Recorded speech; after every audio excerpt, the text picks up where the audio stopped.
Welcome to the Cannabis Cultivation and Science Podcast. I'm your host, Tad Hussey of KISS Organics. This is the podcast where we discuss the cutting edge of organic growing from a science-based perspective and draw on top experts from around the industry to share their wisdom and knowledge. If you're enjoying these podcasts, please take a moment to subscribe to our newsletter on our homepage to stay up to date on the latest podcasts, product announcements, and videos. Now, this week's podcast was a fun one. Some of my podcasts can get more technical or science-focused. However, for this podcast, I wanted to talk directly with a grower to get some hands-on experience and knowledge from someone in the industry. I had the honor of sitting down with my good friend Nate Gibbs, owner of Gold Leaf Gardens, a Tier 2 producer here in Washington State. Gold Leaf is an excellent proof of concept for living soils and this style of cultivation on a commercial scale. They are known for having some of the top shelf flower in the state. This podcast was my first attempt at a video podcast, and we shot it in Origin's Coffee Shop, which is right next door to Origin's Cannabis Shop, a recreational store here in Washington State that is taking a unique approach to selling cannabis by focusing on the customer experience and selecting the right product based on the CBD to THC levels. Let me start by saying I'm not a tech guy. My last podcast, the volume levels were off, and I'm constantly making improvements to the recording process. I'm hoping that this can be a learning experience too, but I apologize in advance for the echo, as the empty coffee shop added an echo to this particular podcast. And while I haven't been able to get the audio and video to sync properly, I was able to make a short YouTube video with photos and video from Gold Leaf Gardens that is available on the KISS Organics YouTube channel or on the podcast page for your viewing. And if you're local to Redmond, Washington, you can swing down to Origins in Redmond on 4/20 this year to meet the Gold Leaf crew live and see the new coffee shop and cannabis store, as they will be having a luau from 4 to 7 p.m. and you can check it out for yourself. And if you want to see more of what Gold Leaf is doing, you can check out their website at www.goldleafgardens.com or on Instagram at @goldleafgardens420. And if you want to see the inside of Origins, go to www.originscannabis.com, and on the bottom of the homepage, they have a video tour of the inside. It's pretty cool. Anyway, let's get on to the show.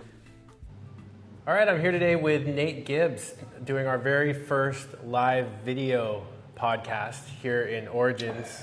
They're opening a new coffee shop right behind us. That's not open yet, but it'll be opening soon, and there is a recreational cannabis shop next door. It's really cool. It's a new way of sharing and showing cannabis, and I'll take you guys over there with the camera afterwards at the end of the show, if you're watching on the YouTube channel. Okay. Now, Nate here is a Tier 2 cannabis cultivator here in Washington State. He grows organically and is someone that I met quite a while ago. But what they're known for is, with Gold Leaf Gardens, is having the highest quality top shelf cannabis here in the state, and we have some samples here which I'll zoom in a little bit of some of the products that they produce. Yeah. But Nate, can you talk a little bit about your history and tell us a little bit about how you got into growing cannabis originally? Yeah, I have to think about that. It's we're grateful for where it's come to now. Just to be in a place like this. Out here in public with amazing, beautiful stores. Our products displayed on the shelves and on TV screens and just to have the sort of environment to be able to showcase the work that we're doing at Gold Leaf Gardens and Polar Ice Tracks and Leira Cannagars. It's a long, unimaginable way away from the dingy 5-foot high basements that we were starting off in, a decade ago.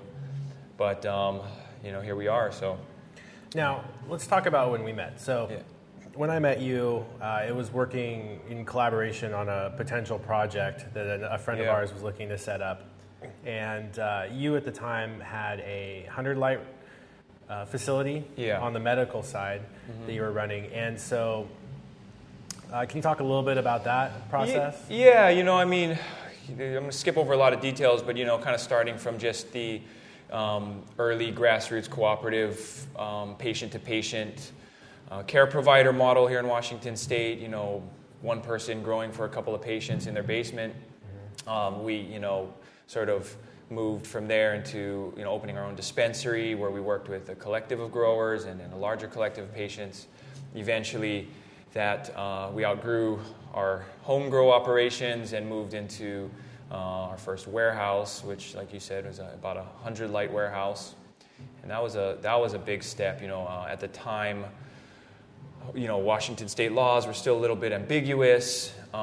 We were taking a, sort of progressive interpretation of the laws, and at that point, nobody knew, day in, day out if you were going to get shut down and have everything seized, or if you were positioning yourself to become part of this burgeoning, legal markets that was beginning to become, legalized. So I think we met at that time. We were looking at how we were going to transition from the medical days, the medical model, into the recreational model, and everybody was ambitious, and the future was, very optimistic, and there's a lot of big money going around to finance very large, ambitious projects. So I think we were working on something that was probably 10 times as big as we ended up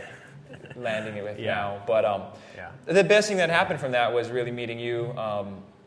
We were beginning to come into our own as organic growers, sort of following that path from just, figuring it out on our own to, starting to realize that was the direction that produced the best products and was most in line with our values. But we didn't really know what we were doing. Can we talk a little bit about that? Yeah. So tell me a little bit more about how you learned how to grow at the time. Back then there wasn't a lot of information available. What was your source of information? What did you do? Well, there was not a lot of information, and there was a lot of misinformation. At the time we were nervous about even logging on to computers to search for info. I mean, it all felt that illicit. So we would go. I remember I'd go to the used bookstores and get these old tattered copies of Ed Rosenthal book, How to Grow Cannabis, and there's a small network of people that we would share ideas about what worked or what didn't, and then there was the local hydroponic store, which was sort of this hub of where growers would go and cross-pollinate ideas, and ironically you couldn't tell anybody what you were growing, but everybody knew, and you sort of had this little dance you had to play. But I remember I was so I tried everything. I literally, if there was a new product on the shelf that offered to boost my yields or boost my flavors or fix my mites or anything, I think I tried everything.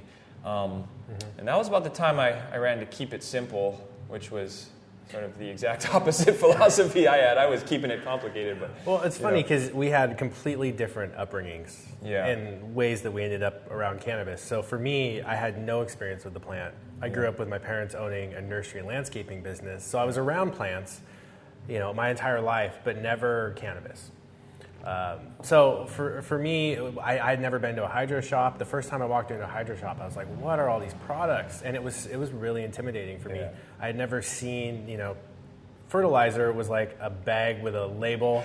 There were no three numbers on it. And 3 numbers. There was no hot chick in a bikini or these fake monster plants. And I've never seen the word bud so much in my life. Yeah. But I was my dad and my mom sold their nursery and leased the land out to the company they sold it to. And when they did that, my dad decided he wanted to start a compost tea business. So this was way back in 1999 when that whole industry was just starting out with Dr. Ingham. And so he had this compost tea business that was going, and I came back from Australia and started helping him out, and he'd get these phone calls from guys. They'd be like, I got 20 tomato plants in my basement that I'm growing. And it took me a little while. I was like, these guys really like their pasta sauce before I figured out what they were actually growing. And I started Googling compost tea and found some forums online. Yeah. But even with the forums, you're right, there was a lot of misinformation. There still is. But on top of that, it did feel a little illicit. It was a little scary, what direction the industry was heading. And then, like you said, we met. And at that time, I'd been working and learning about soils and just getting into cannabis myself, and started working with Jaya Palmer, in regards to testing out different soil recipes and seeing how we could grow the plant more organically and without all of these other products. And so Jaya was really instrumental in that, and it was quite a journey. It was a lot of fun getting to learn about an entirely new plant, and learning how to grow indoors is totally different than growing outdoors. And the higher value of the crop sort of allows you to really experiment with inputs that just don't make sense if you're actually growing tomatoes or you're growing cabbage or something. And so I think it kind of opens up a whole other realm of well, if we can absorb these input costs, how do we really maximize this plant?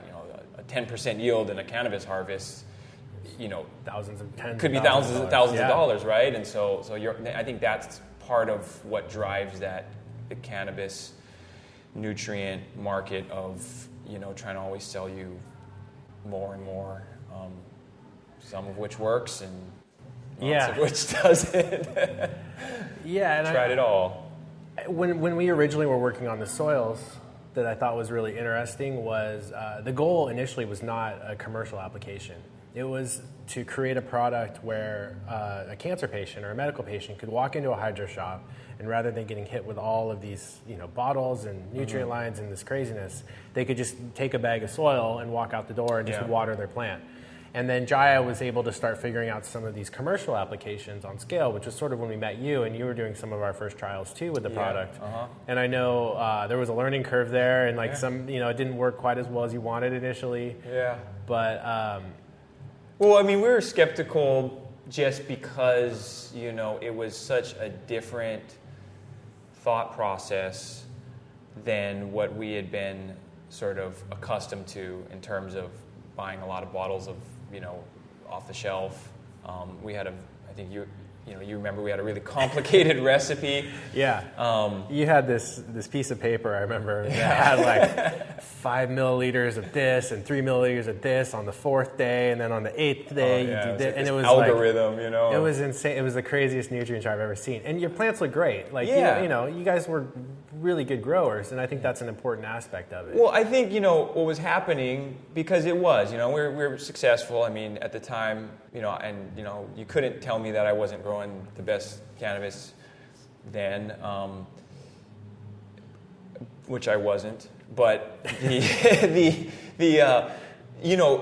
had so many things going. I mean, I would talk to all these people, and they'd say, "Oh, the secret ingredient is roots accelerator. The secret ingredient is this bud booster, or this and that." So I would, my logic was, well, if I take everybody's secret ingredients, then it's just going to have to be awesome, right?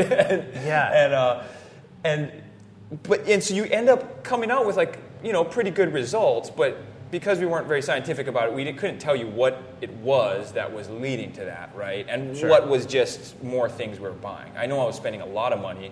I had a very complicated recipe. There's a lot of redundancy.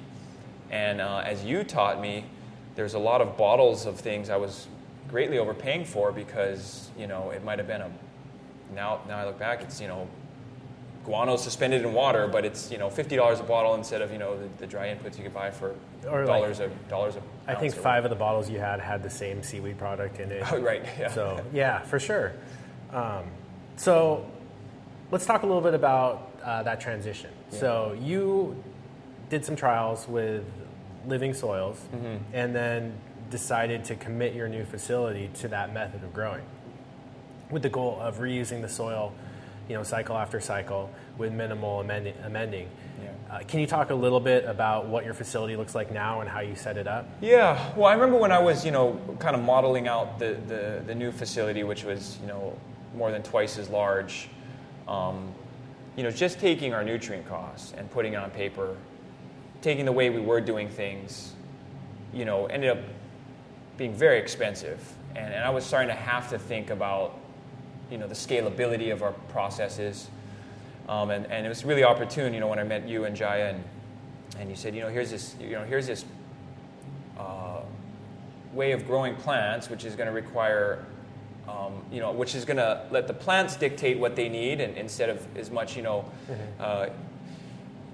much of the growers, manipulation of the nutrient systems, and then that would allow us to, tend to thousands of plants, right? Because, we're, in a short period of time, in a few years, we went from, a few dozen in our basement to, we have 4,000 or 5,000 in our garden at any time. So, you can't do the same things. You can't give each plant the same type of attention. So, sure.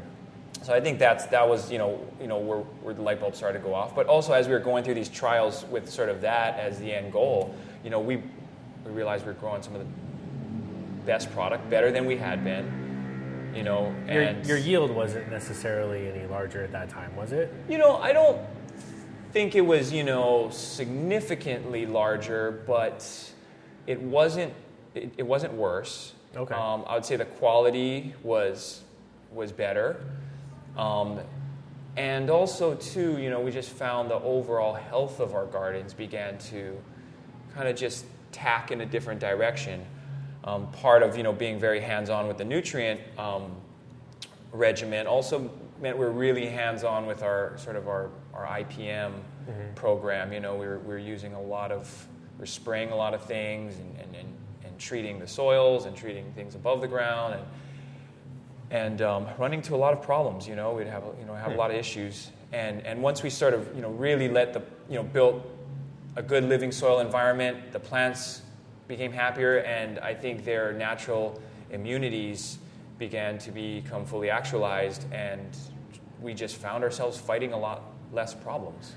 So I get a lot of emails about a blog post I put up with actually a photo from your facility on reusing soil. So you got a bunch of plastic pallets in, yes. like blue plastic pallets, which is great because they're a lot easier to clean, and they're not going to harbor disease like a wood pallet would.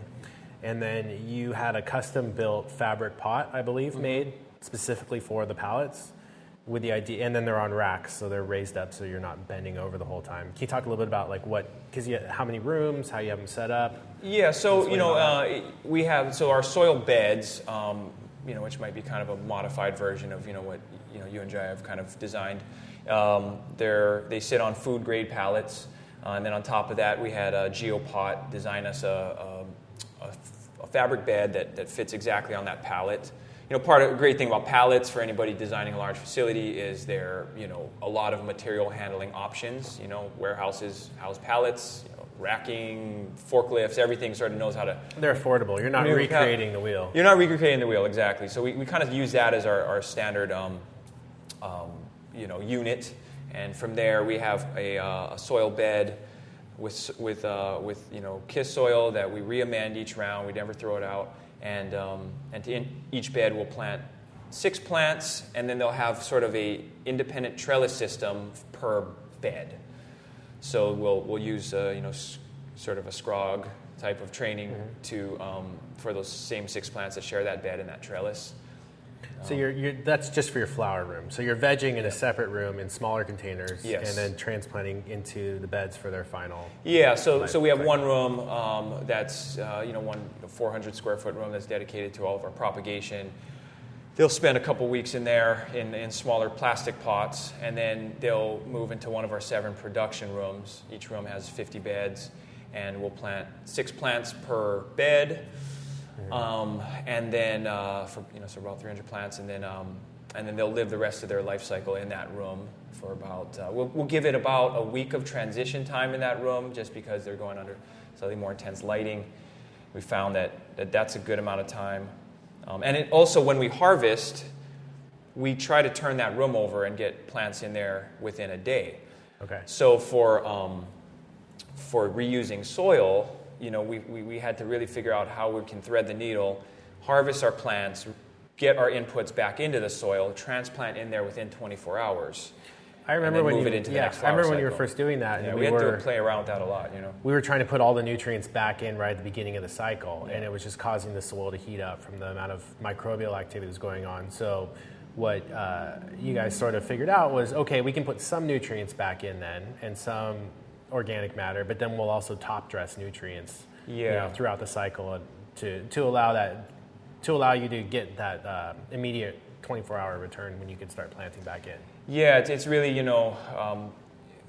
you have that downtime to let those nutrients, heat up and cook in there, you lose that production time. So, and if we sort of loaded up the soil all the way and transplanted, we notice there's a lot of transplant stress. So we found, we re-amend a little lighter, and then we'll use top dressings, water in a few things, and put some things into the compost tea as we brew them, so that they can be integrated into the plant's life cycle throughout. So you're not just doing water; you're doing other things too. We do other things, yeah. A lot of compost tea, some foliar applications, micronutrients, and some like some top dressing as well. So.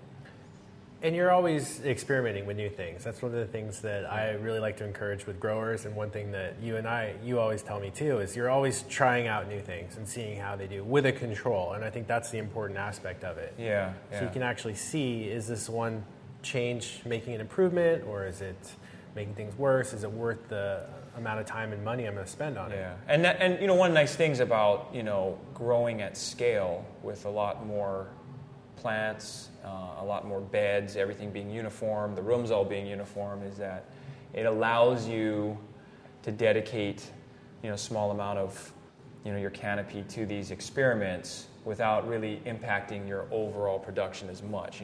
If you're, when we only had, when I was only growing 15 plants, if I wanted to try something to 5 plants, enough for a decent sample size, and it didn't work out, it really impacts you. Now, if we wanted to try and experiment to 1 or 2 beds, if they maybe don't get quite the returns or the results we wanted, we're still able to absorb that. So, it's hopefully leading to improvement year over year, I think. Yeah. So one of the challenges with the style of growing that you're doing with reusing the soil is the fact that you're not able to fully sterilize the soil or clean the media. So insects and diseases are, I think, you're at higher risk for some of these things. And that's one of the criticisms that I hear from traditional agriculture and horticulture with this style of growing. Yeah. Can you talk a little bit about some of the ways that you guys deal with that and what you've, some of your experiences? Actually, I want to ask you a question about that. But so I mean, on an outdoor farm, in a greenhouse per se, unless they're in containers, they're also not, removing the entire field, right? Sure. I mean, this seems to be something in respects to a container type of system indoors. I guess, overwintering outside, we don't have that going on indoors. So yes, there is definitely that issue. But yeah, that is a challenge. I think that we don't have we don't wipe the slate clean in between rounds where everything's removed and sterilized and started over. That being said, you do keep your facility very clean. Yeah, absolutely. So yeah, you're disinfecting the room, just not the soil and the beds themselves. Right. And I think that's important. It's not messy when you go into gold leaf. Yeah, I mean, as much as being able to have soil, it's not like a laboratory level hydroponics facility like some of them I've been into. We're still trying to promote a very environment that where life is proliferated and encouraged, on the soil level, robust, microbial environments, around the leaf surfaces as well. So, sterile is definitely not our end goal at any point, but cleanliness is important, absolutely. But with perpetually reusing your soil,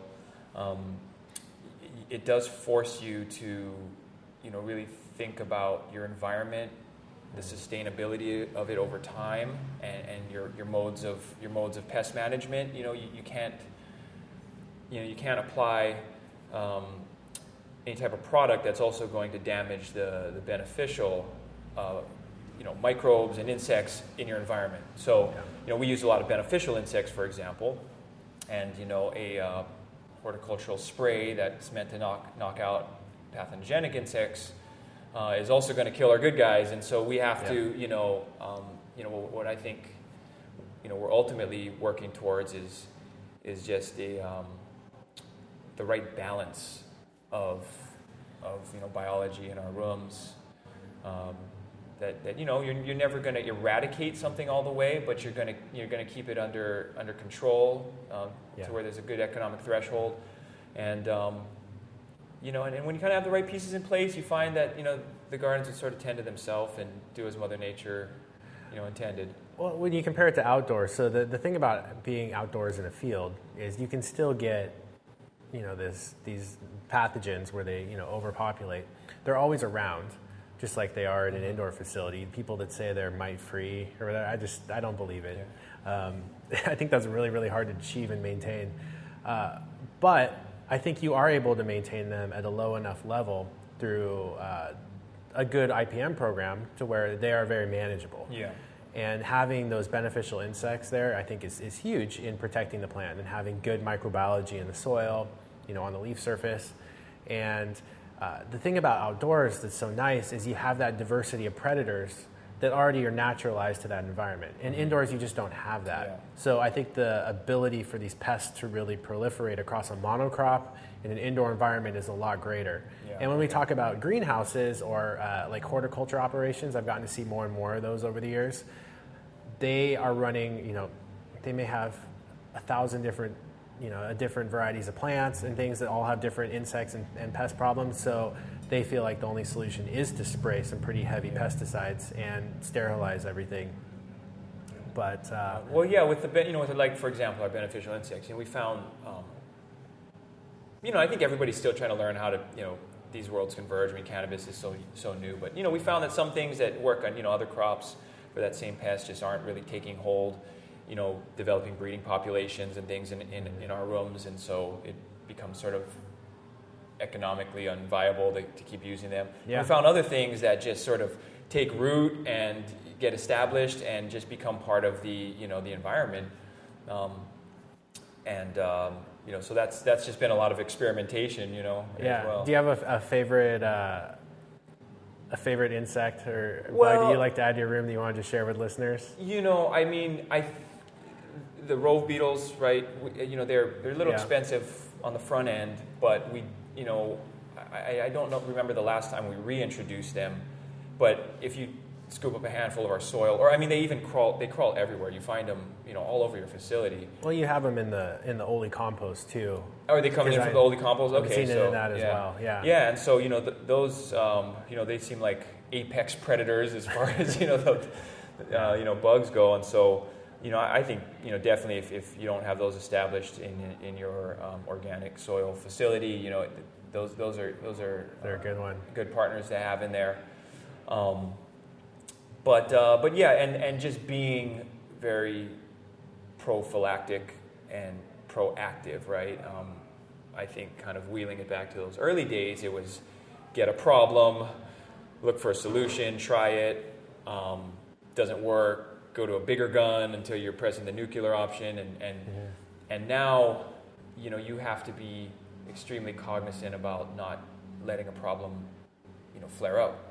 So you're constantly screening your rooms and looking. Constantly screening your rooms, and one of the hardest disciplines I think is to, for example, spend money on IPM for problems you don't have, right?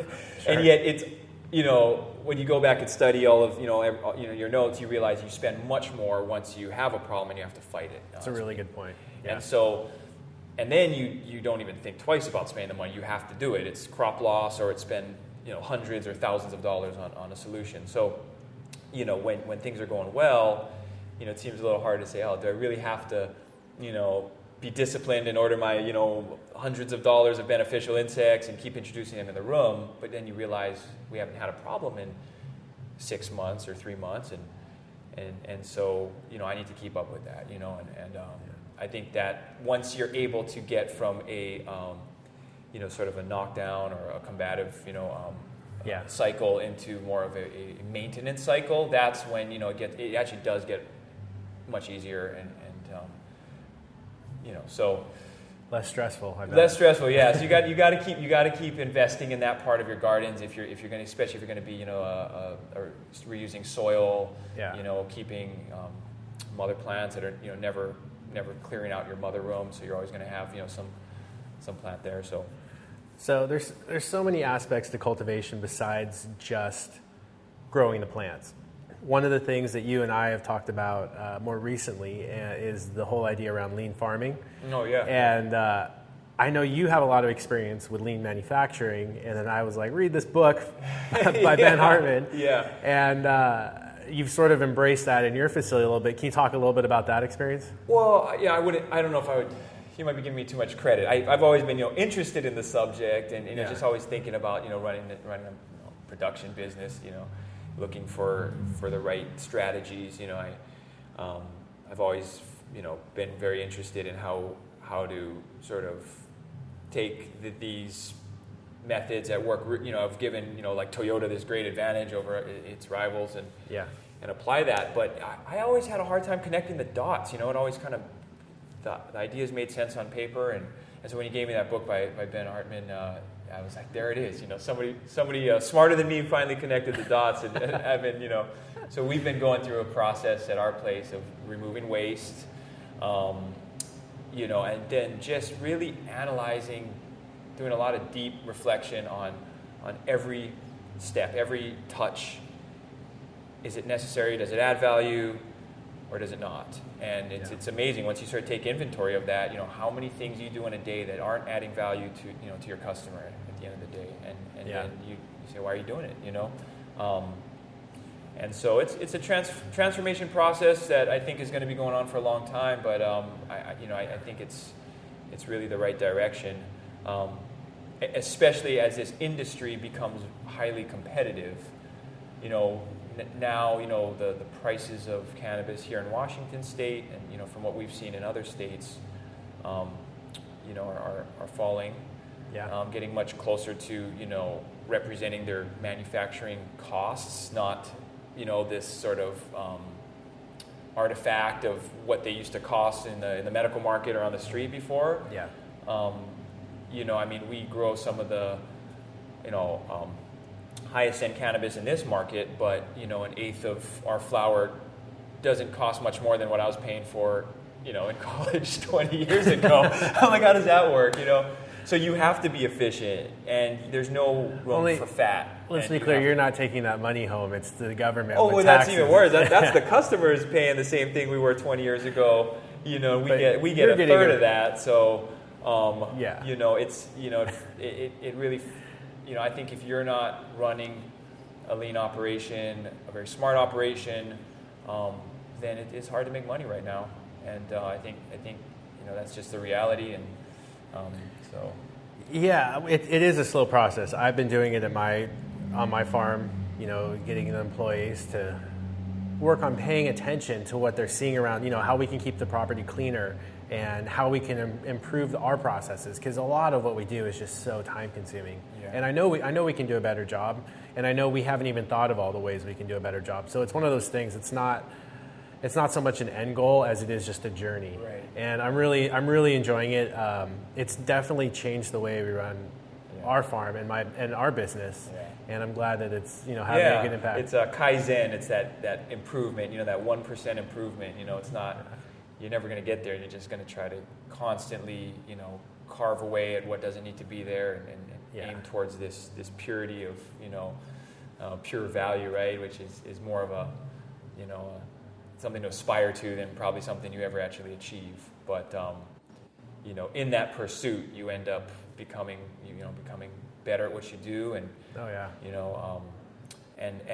one of the traps I think we've seen, like in probably all farming, and it's starting to apply to cannabis, is that one direction people take it is to just grow larger and larger. Yeah.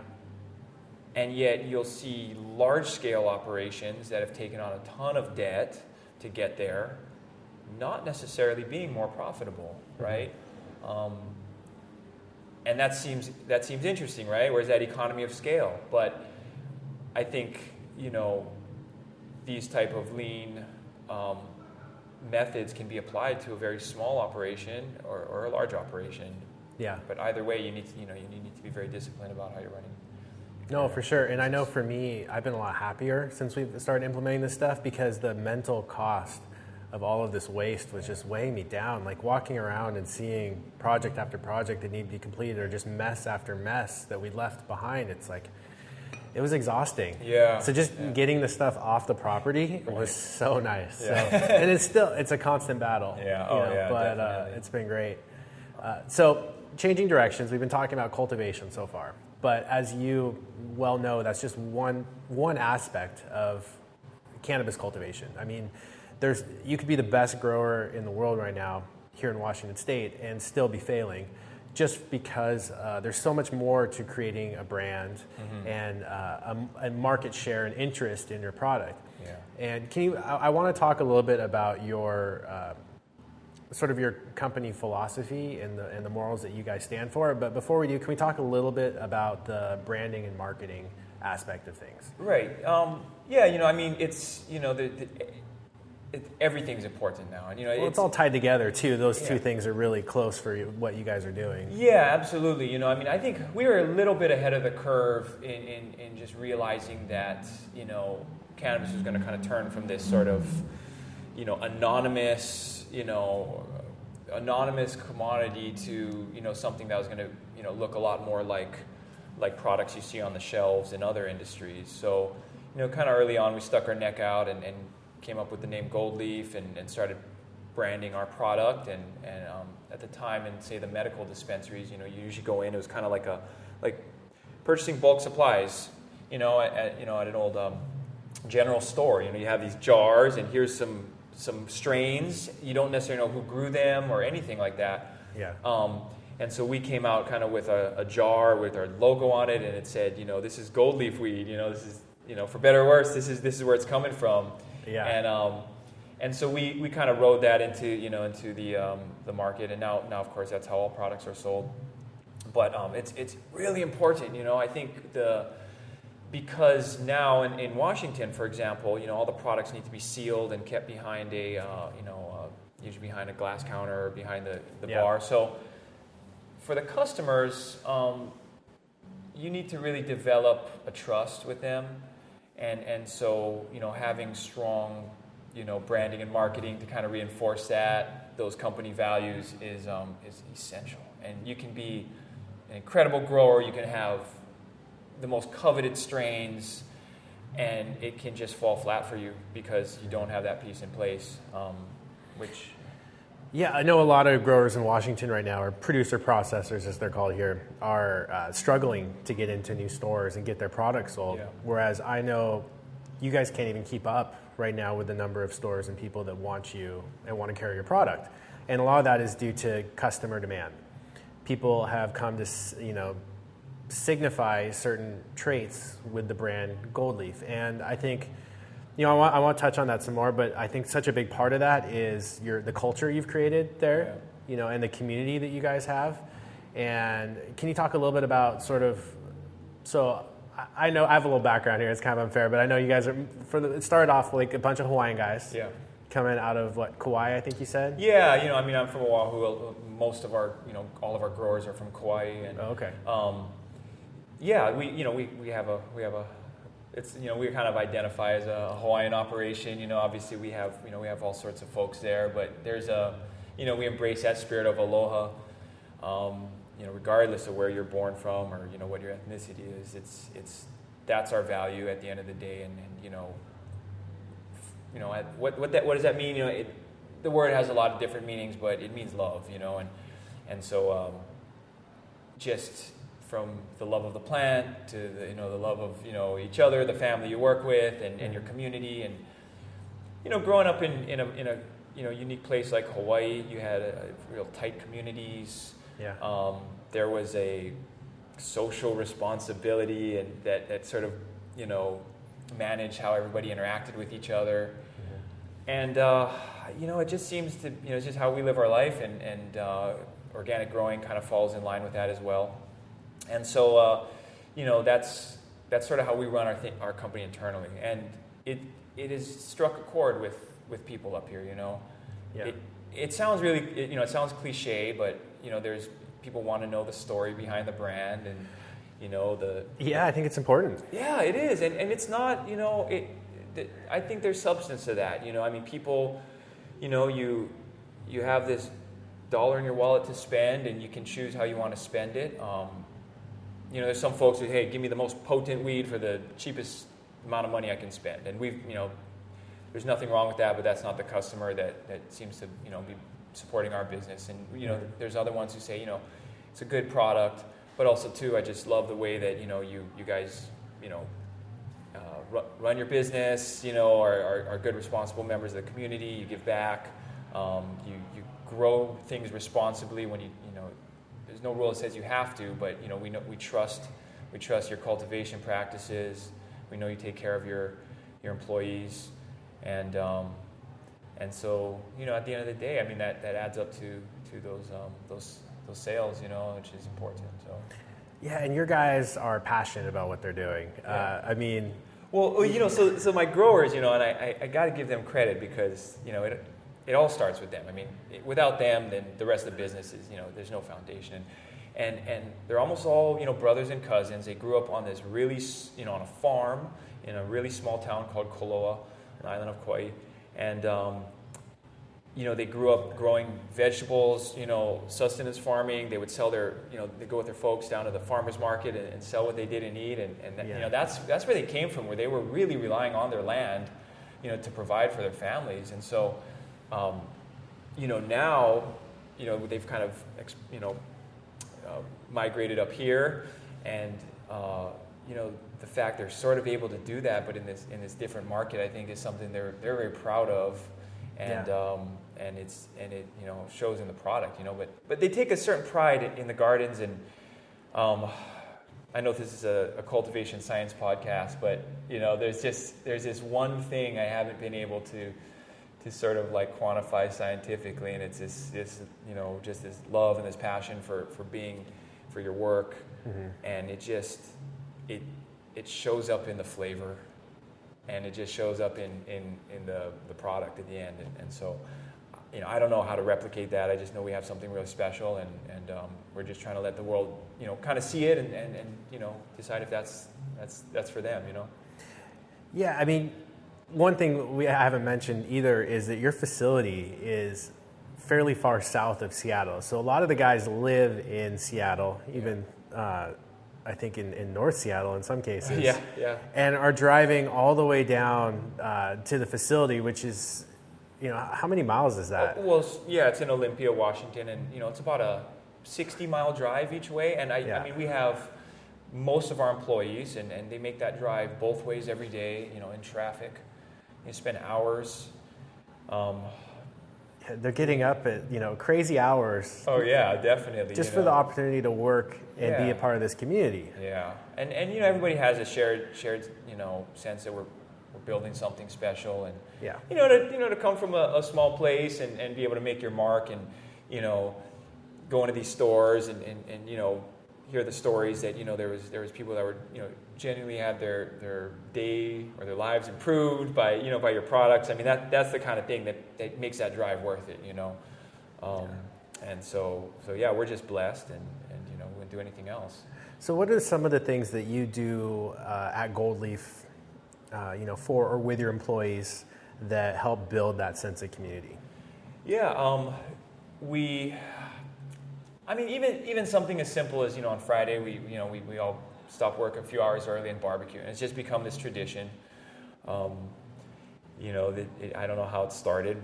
Just as long as I can remember, we break a little early on Friday, and everybody has a potluck, and that's kind of a Hawaiian thing. You just everything kind of orbits around food and community, and it's just it's a special time where we're able to just reflect and have your team together in something that's not work related, but yeah, I mean it's the barbecue. I mean it's such a small thing, but yet I think it just helps everybody remember that we're this it's this team. We have a greater goal, and we're happy to work together. So when I first started running KISS, we would have staff meetings. We're not all working at the same time to where we can do these sorts of barbecues and things, but we're working on more team building events and those opportunities to be together outside of the, outside of the workplace, and not talking about work. Like our farm manager's birthday was last night,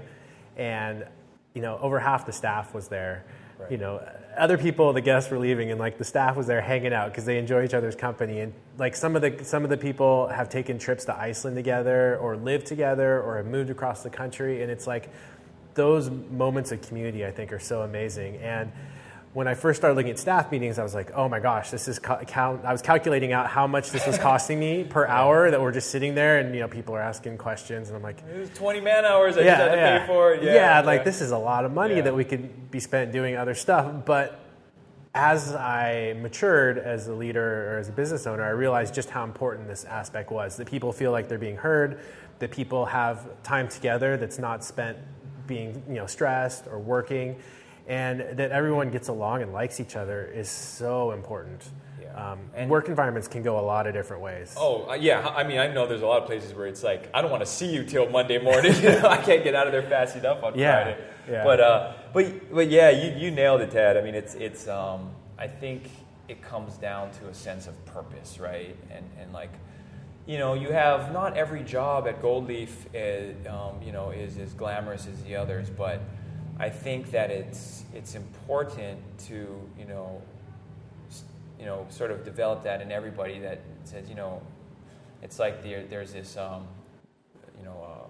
quote for the stonemasons, and it says we who cut humble stone must not forget we're building cathedrals, right? And it's like even if you're just trimming, and I totally butchered that quote, by the way. But, whether you're trimming or you're packaging or you're delivering, everybody realizes that this is all part of that, that customer experience. And I think, there's so much to be learned from every person who works there, right? Like, you and I, we both, wear a lot of hats, or running our businesses. We're not always down in the trenches. At least for myself, I should say. I can't, I'm not always, and there's weeks I'm not even in the gardens as much anymore because I have other things to attend to.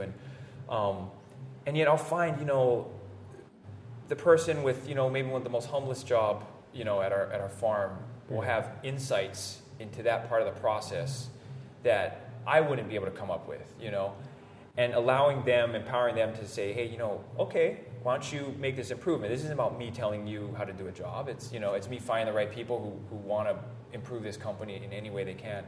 Yeah. And so giving them some liberty, which, takes a certain amount of trust, but I think you find overall that when people do that, that gives them a sense of purpose. Say, wow, I've improved this product, I've helped my company, everybody benefited from it. I think that's sort of really... You had told me another time we were talking about one of your trimmers. You kind of told me a story around that. Do you want to share that with the listeners? Was that... which one was that? I mean, it probably has to do with, Sano, and he's our longtime trimmer, but and you had offered him other positions in the company. Yeah, but I mean, I've had a awesome kid. He's been trimming for me for just years and years, and he's definitely earned the right to move into like different jobs, but he just kind of has this old soul and this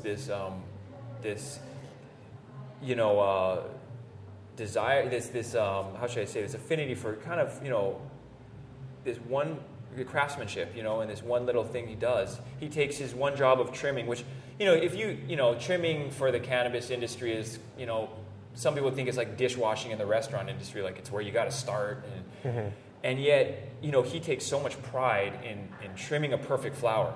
And I think what he's told me is that these growers, they put in so much time and energy from taking a clone and all the way through its growing life, and the harvesting and the curing, and it's his job to give it that final manicure that that's your customers are going to see, and that pride he has in that one simple task really embodies just how we try to view everything we do. So it's great, and he's I don't know, he might be a trimmer forever, and it's awesome. But he enjoys what he does. He absolutely.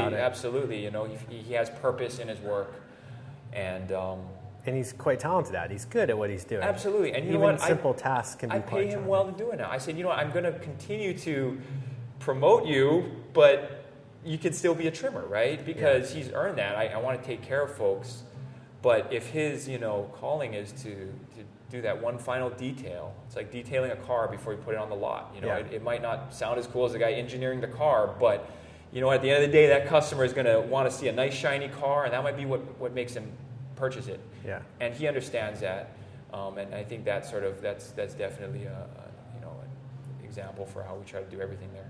Yeah. So let's talk a little bit about where we are. Yeah. And sort of a little bit about the coffee and some of your products and how you guys brand your stuff for listeners. Yeah, I mean, where do I start? So yeah, we're here at Origins Coffee Shop. It's adjacent to Origins recreational cannabis shop in Redmond, Washington. We've worked with them for a long time, and we love that they sort of are thinking outside the box with how people are interacting with cannabis as a whole and with the brands in general, and it's it takes a little bit of creative thinking to be to make in this market. So you guys partnered on this coffee, and can you talk a little bit about where it starting at the actual origin of the coffee itself, and then why you're doing it? Yeah, I mean I guess the two things we consume the most of is coffee and cannabis, so we figure we may as well get in business with both. But I've been thinking for a long time. I mean, I drink a lot of coffee, and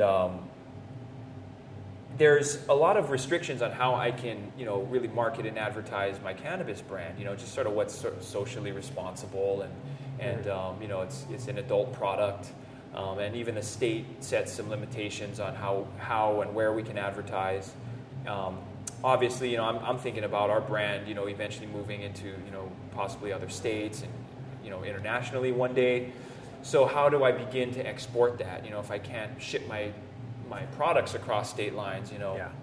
And so the coffee just seemed to be something that sort of embodied a lot of, similar values.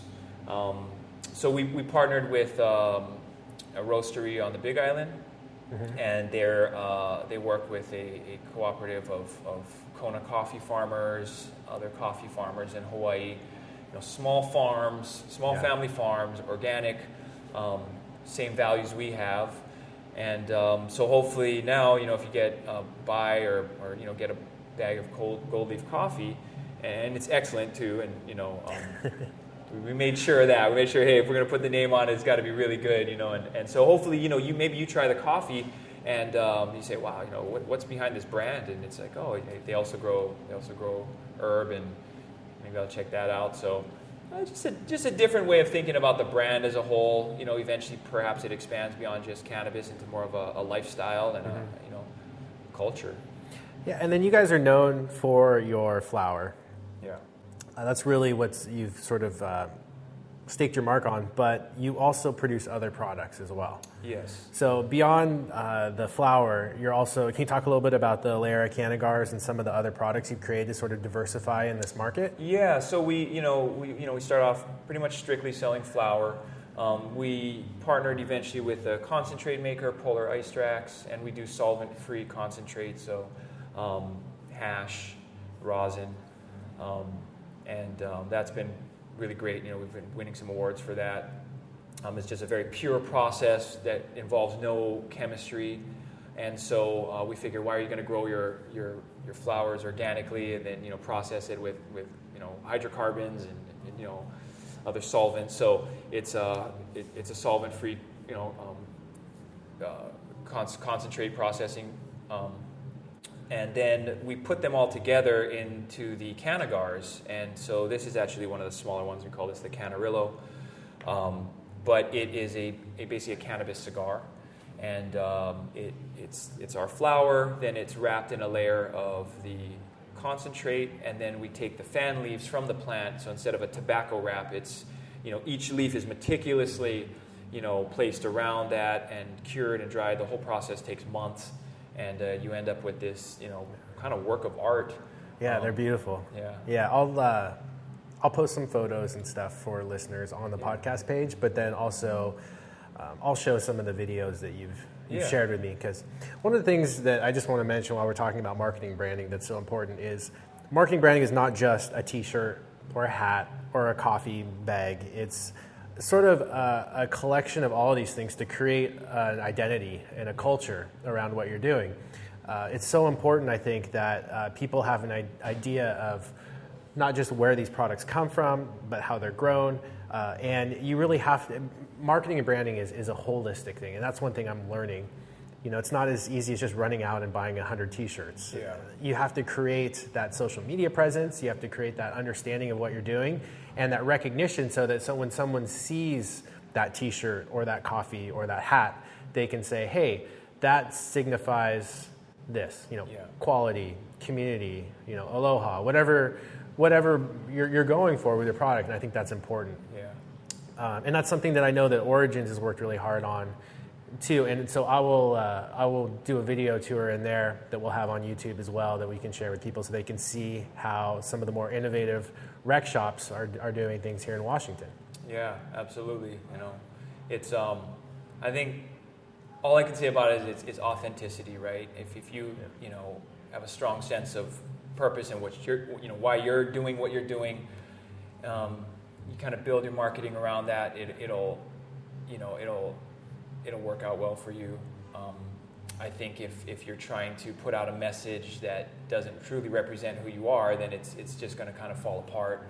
Yeah. And but yeah, you gotta approach it from so many different angles, and it's exciting times because there's so many platforms now to get your message out. You don't have to throw a ton of money at it, like hard dollars, like you did before. Taking out magazine ads and billboards and all of these costs. You can be very creative. And you can use people to spread the message. I think that nothing's better than like a first-hand recommendation. Of course. And so those are things that you try to cultivate as much as possible. Yeah, that's a really good point about being authentic because nowadays we're just bombarded with messages all the time in marketing, and I think people, even at a subconscious level, at the very least, can tell when a message is fake or not authentic. So that's a really good point. Was there anything else that you wanted to touch on today? I really appreciate you taking the time to chat. No, thank you. I appreciate it. And thanks again. I always appreciate your help with us, sort of coming into our own as organic growers, and we're I think I definitely know we wouldn't be who we are and how we are if it wasn't for sort of our opportunity to run into you at that transition time, so that's been great. No, it's been good, and I think it's important to collaborate with people in the industry. And I know you and I are always learning new things, and when I learn something new related to soil that I think would matter for you, I'm calling you up, and when you discover something, you're sharing with me, and I think that's how we all stay competitive. Yeah. With absolutely, and I think I can't stress that enough. I think there's there needs to be more unity. The cannabis industry, as things get competitive, the gloves come off, and it can everybody's kind of fighting for their own. But I don't think it has to be like that. You look at other industries, and like-minded brands can come together, and there's a lot to go around. So yeah, looking forward to the next chapters as well. All right, thanks, Nate. Yeah, I appreciate it. All right, thanks. That was Nate Gibbs, owner of Gold Leaf Gardens, a Tier 2 producer here in Washington State, known for their top-shelf flower and organic methods. If you're local to Seattle, Nate will be back at Origins Coffee Shop in Redmond, Washington on 4/20 this year for a luau with his crew from 4 to 7 p.m., so stop on by and say hello. Don't forget that there is some video content to go along with this podcast on the podcast page at www.kissorganics.com or on our YouTube channel under KIS Organics. You are listening to the Cannabis Cultivation and Science Podcast. I'm your host, Tad Hussey. Thanks for listening.